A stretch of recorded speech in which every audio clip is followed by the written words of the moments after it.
Have you ever wondered if zombies are more than just a modern horror trope? What if I told you that tales of the Walking Dead have haunted humanity for centuries, long before they shuffled onto our movie screens? From the misty hills of Haiti to the ancient tombs of China, nearly every culture has its own version of a zombie. Today, we're embarking on a chilling journey to uncover these global folklore's darkest shadows.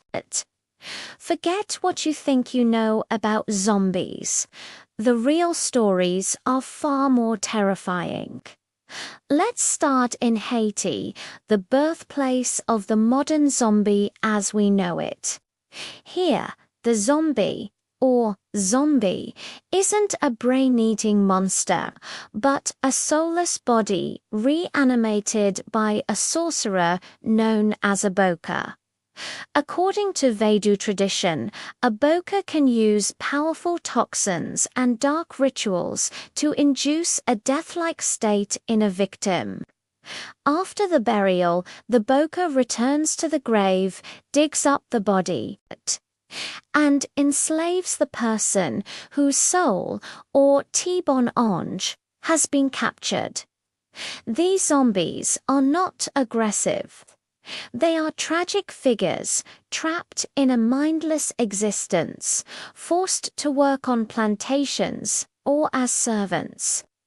The fear isn't of being eaten, but of losing your free will, your very soul, and becoming a living puppet. It's a horror that speaks to the deep historical wounds of slavery and the loss of personal autonomy. Now, let's travel across the Atlantic to Scandinavia, home of the Vikings and their own terrifying undead, the Draugr. These are not your slow, shambling zombies. A Draugr is the reanimated corpse of a warrior, retaining a semblance of its intelligence and possessing immense strength. They guard their burial mounds with a vicious jealousy, attacking anyone who dares to trespass. Draugr can shapeshift, control the weather, and even drive people mad with their terrifying presence. They are often described as having blackened or pale blue skin, smelling of decay, and possessing a malevolent gleam in their dead eyes. Unlike the Haitian zombie, the Draugr is a formidable, vengeful foe, a true monster born from a warrior culture's respect for the dead and fear of their wrath. They represent the idea that a powerful life can lead to an equally powerful and dangerous afterlife. Our next stop takes us to East Asia, specifically to China, where we encounter the Jut. You might recognize them as the hopping vampires or hopping zombies from Hong Kong cinema. Dressed in traditional garments from the Qing dynasty, Jiangshi are created when a person's soul fails to leave their body at death. They are stiff with rigor mortis, forcing them to move by hopping with their arms outstretched. They are drawn to living creatures by their breath and seek to drain their life force, or qi. To stop a Jiangshi, you need a Taoist priest armed with spells written on yellow paper talismans, which can be stuck to the creature's forehead to paralyze it. The folklore around Jiangshi is a fascinating blend of ancestor worship, Taoist beliefs, and a very practical fear of improperly conducted funeral rites. It's a warning that the dead must be treated with respect, lest they return to prey on the living. Let's venture into the dense jungles of the Philippines to meet the Medat. This creature is one of the most gruesome on our list. By day, it appears as a beautiful woman, but by night, its torso detaches from its lower body, sprouts massive bat-like wings, and flies off in search of prey. It favors pregnant women, using its long proboscis-like tongue to suck the heart out of the fetus. The Manananggal is a terrifying figure, a perfect split between human and monster.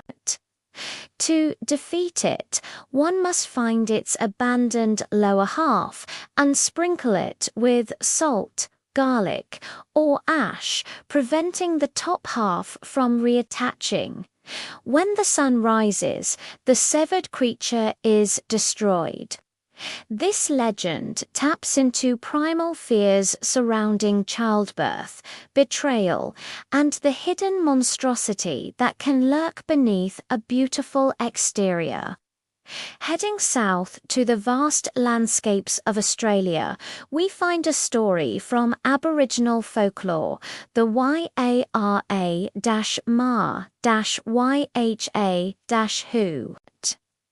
This creature is less of a reanimated corpse and more of a vampiric ghoul, but its method of creating more of its kind is what lands it on our list. The Yara-Ma-Yha-Who is described as a small, red, frog-like man with a very large head and mouth. It has suckers on its hands and feet. It lurks in fig trees, dropping onto unsuspecting passers-by. It doesn't bite. Instead, it uses its suckers to drain the victim's blood, leaving them weak. Then it swallows the person whole, takes a nap, and later regurgitates them. The victim is left shorter and with a reddish tint to their skin. If this happens repeatedly, the victim eventually transforms into a Yara-Ma-Yha-Who themselves. It's a slow, creeping transformation, a zombie-like process that turns victim into monster. Our journey takes us now to the Arabian Peninsula and the realm of the ghoul. Mentioned even in the tales of 1001 Nights, ghouls are monstrous desert-dwelling demons. They are often said to be reanimated corpses that haunt graveyards and feed on the flesh of the dead. They are shapeshifters capable of appearing as beautiful women to lure travelers off the path and into the desolate wastes, where they are devoured. The ghoul represents the dangers of the unknown, the desolation of the desert, and the temptation that can lead to a gruesome end. Unlike other zombies, their intelligence and cunning make them particularly insidious predators. Blending folklore with a cautionary tale about straying from the safe and known world. Finally, we return to Europe, to Greece, where we find the Vrykolakas. This creature shares similarities with both the Slavic vampire and the modern zombie. The Vrykolakas is the restless body of a person who lived a sinful life, was excommunicated, or whose body was passed over by a cat or a dog before burial. They rise from the grave and wander about, knocking on the doors of their relatives and calling out their names. If a relative answers, they die soon after. The Vrykolakas don't typically eat brains but bring pestilence and misfortune to their former communities. To stop them, they must be impaled, beheaded, or most commonly cremated, ensuring their complete and total destruction. This belief highlights the immense social power of the church and the community, and the fear of being ostracized, even after death. From the enslaved zombie of Haiti to the vengeful Draugr of Scandinavia, the hopping Jiangshi of China, and the ghastly Manananggal of the Philippines, it's clear that our fear of the dead returning to walk among us is a universal human experience. These stories born from different cultures and different fears. All touch on the same core anxieties: the loss of self, the wrath of the disrespected dead, and the fragility of the line between life and death. So, the next time you watch a zombie movie, remember that the fiction on your screen is rooted in centuries of global folklore, a dark and fascinating tapestry woven from the nightmares of our ancestors. Thanks so much for joining me on this spooky journey around the world. What did you think? Is there a local legend about the undead from your part of the world? Let me know in the comments below. And if you enjoyed this dive into dark folklore, don't forget to like, subscribe, and hit that notification bell so you won't miss our next adventure into the shadows. Stay curious and stay safe.